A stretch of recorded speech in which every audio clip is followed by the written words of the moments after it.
When we systematize things, when we try to control life too much, we come up with very, very strange solutions to our world's problems. Michael Pollan has written a book called The Omnivore's Dilemma. Some of you may have read it, where he follows the food chain through from the earliest inception of growing plants to the meal that appears on the table at the end of it. What he has found is this: as we have become a bigger and bigger factory nation, we have changed the way agriculture goes forward to the point where we are growing one crop, for the most part, one crop only, and that is corn. And the corn goes into feeds, it goes into sugars, it goes into animal protein, it goes into starches, it goes into the sweetened things that we drink at fast food stores, to the point that in analyzing a meal that consisted of a bunch of different foods, hamburgers, soda pop, French fries, a salad, burning that down and using a mass spectrometer to analyze it, it was 80% corn. Though it looked like meat and it looked like potatoes and it looked, so much corn has been used that 80% of that meal comes from one plant. Not just one plant, but one hybridized plant, a monoculture, fields and fields of the same genotype corn. This allows us to be enormously productive of food values, gives us lots and lots of calories that we can pack on, but my goodness, does it ever put us in a dire, dire spot if anything ever happens to that one strain of corn. If a single pest arrives that eats that strain of corn, why, our harvest will collapse. And suddenly there will be less than enough food.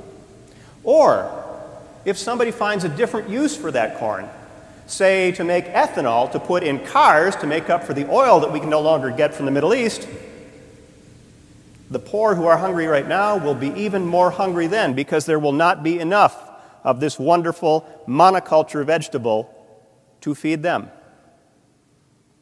Our answer so far has not been extremely wise. One answer would be to diversify the agricultural economy, allow more life to come into it, more forms of life to come into it, and to use those products wisely, and possibly to eat a few fewer calories ourselves. But instead, what we're doing right now is we are genetically modifying that monoculture of corn so that it's even more fragile and even more one-sided.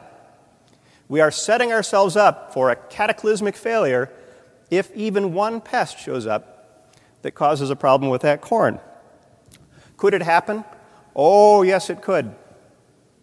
Yes, it could. Richard Fortey from the British Museum, whose specialty is fossil trilobites, has just written a book called Dry Storage Room Number 1, talking about the work at the British Museum, which exists to catalog almost every single living thing that can be found. In the insect world alone, Fortey says there are between 8 and 15 million species of insects. Between 8 and 15 million species. Now realize, we humans of any color only represent one species. The chances of something in that 8 to 15 million as yet unnamed species of insects adapting smartly to deal with us is pretty good. Just in the beetles alone, there are 430,000 species. Each species specializes. They might specialize in something we don't want. But just imagine this: 430,000 species of beetles. An entomologist some years ago, when asked what he thought about the world and God in it, said, "A unique preference for beetles." That characterized God for him. So we need to be aware, we need to be involved, we need to be thinking about that life that's out there, and we need to be with that life and to use that life. I think, and it's my opinion only, but I think that one of the things that God calls on us to do is to admire that life and to let it live. That's where we have the wheat and the tares, right? The wheat and the weeds, or the wheat and the darnel. The parable about the wheat is not that some of the wheat was not worthy of life. All of the wheat could live. It just depended on where the wheat got thrown, what happened to it. If it landed on stones, it was eaten by the birds. Life eating life, continuing. If it landed on shallow ground, it grew fast and then fell over. Life was still there. It was not successful life, but there it was. If it landed in the rich soil and came up for the harvest, then it was good life. In the other parts of the parable, we have the field where evil men came in at night and sowed weed seed in among the good seed. Darnel, it looks just like wheat. Its roots grow so fast that you can't separate it from the wheat.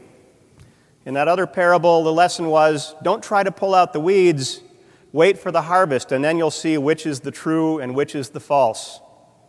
The parable is meant to apply to us, of course. Who is a sinner and who is a saint, who is worthy of being saved and who isn't. But look at the message behind it.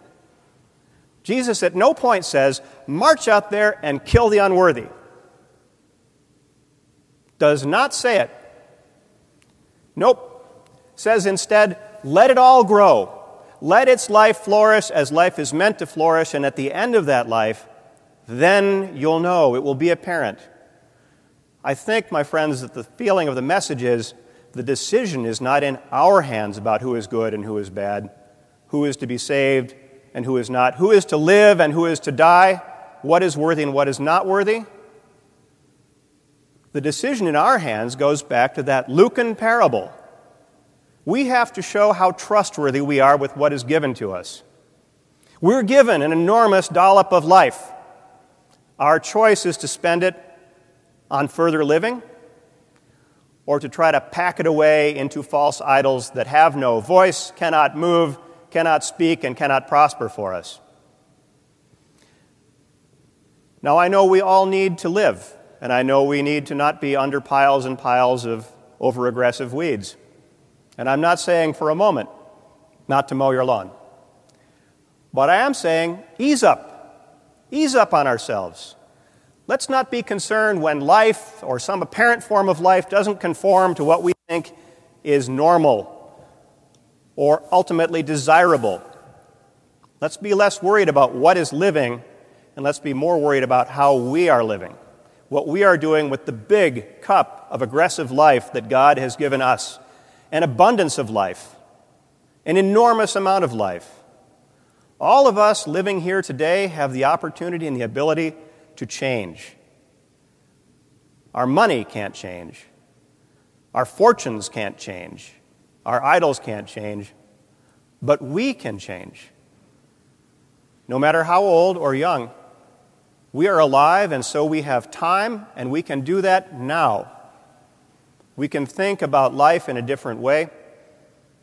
We can work to change some of the odd systems that seem to be being set up that seem to dictate life and put life in charge instead.